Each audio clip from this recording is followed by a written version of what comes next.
जहां ईरान के army chief पहले ही ये बयान जारी कर चुके हैं कि अब इजराइल वाले ईरान का मुकाबला नहीं कर सकते और ना ही ईरानी फौज का मुकाबला इजराइल की फौज कर पाएगी। वहीं ये इत्तला आ रही है कि अब ईरान वाले इजराइल के ऊपर कोई बड़ा हमला कर सकते हैं।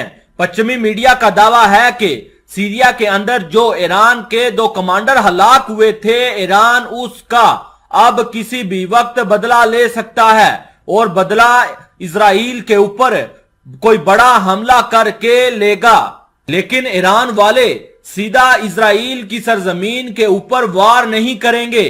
द न्यूयॉर्क टाइम ने यह दावा किया है कि अब ईरान वाले इजराइल के जो बहरी जहाज हैं उनकी बलि लेगा, यानी इजराइल के जो ऑयल टैंकर या शिप हैं जो ईरान के पानियों के करीब से होकर गुजरते हैं उनको टारगेट करेगा और इनको अपने ड्रोन की मदद से तबाह करके अपने उन 2 कमांडरों का बदला लेगा।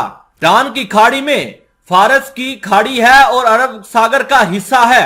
ईरान का प्लान यह है कि जब इजराइल के फारस की खाड़ी और अरब की खाड़ी से इनके जहाज गुजरेंगे तो ईरान वाले उसके ऊपर अपने खतरनाक ड्रोन गिरा देगा। ईरान ने सीरिया के अंदर अपने कुछ मिलिट्री एडवाइजर तैनात कर दिए हैं क्योंकि ईरान सीरिया का दोस्त है और ईरान वाले सीरिया की सरकार को बचाने में जुटा हुआ है। वहीं सीरिया का पड़ोसी इजराइल है और यही वजह है कि इजराइल वाले अपने पड़ोस से ईरान को खदेड़ने में जुटा हुआ है। जहां ईरान वाले इजराइल के खिलाफ ऐलान इसको जंग की धमकी दे रहे हैं, वहीं हिजबुल्लाह ने भी इजराइल को बड़ी मुश्किल में डाल दिया है। हिजबुल्लाह ने भी यह बयान जारी कर दिया है कि हम किसी भी वक्त इजराइल के ऊपर कोई बड़ा हमला कर सकते हैं। इसी दौरान हिजबुल्लाह के नायब सदर शेखुल नुमा ने यह बयान जारी कर दिया है और एक टीवी पर इंटरव्यू देते हुए कहा है कि हिजबुल्लाह फलस्तीन नेशन और जवाबी कार्रवाई करने वाली तंजीमों और इनके ऑपरेशन की अगली लाइन में है और बेशक आखिर तक इसी लाइन में डटा रहेगा। कोई भी खतरा हमारे पुख्ता इरादों को खत्म नहीं कर सकता।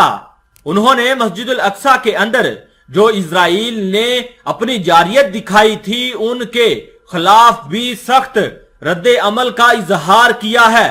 हिजबुल्लाह के इस नायब सदर का कहना था कि मुसलमानों को चाहिए और अरब मुमालिक को चाहिए कि मुसलमानों की आजादाना इबादत करने के लिए आवाज उठानी चाहिए और सहूनी हुकूमत के खिलाफ इनकी जारियत को मुंहतोड़ जवाब देने के लिए तैयार रहना चाहिए। उनका कहना था कि यह एक मजहबी और एक मोरल है जिसको हमें बचाने के लिए कोई भी हिचकिचाहट महसूस नहीं करनी चाहिए। उनका कहना था कि इजराइल 1984 के बाद अब सबसे ज्यादा बुरे हालात में फंस चुका है और किसी भी वक्त इनके मुल्क के अंदर खाना जंगी भी हो सकती है। हिजबुल्लाह के स्पोक पर्सन का मजीद कहना था कि इजराइल वाले अंदर और बाहर दोनों से आग से लिपटे हुए हैं।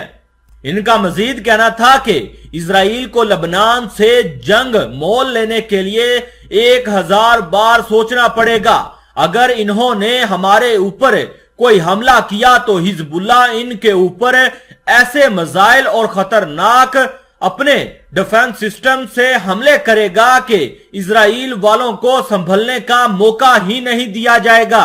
उनका कहना था कि लबनान और हिजबुल्लाह को इस बात पर फख्र करना चाहिए कि इजराइल के आला अफसरान और कमांडरों ने यह खुद तस्लीम किया है कि हम इस वक्त हिजबुल्लाह का मुकाबला नहीं कर सकते। अगर हिजबुल्लाह ने भी हमारे ऊपर हमला कर दिया तो ये मिसाइल हमारे मुल्क के अंदर सीधा आकर गिरेंगे जिनको रोक पाना नामुमकिन हो जाएगा।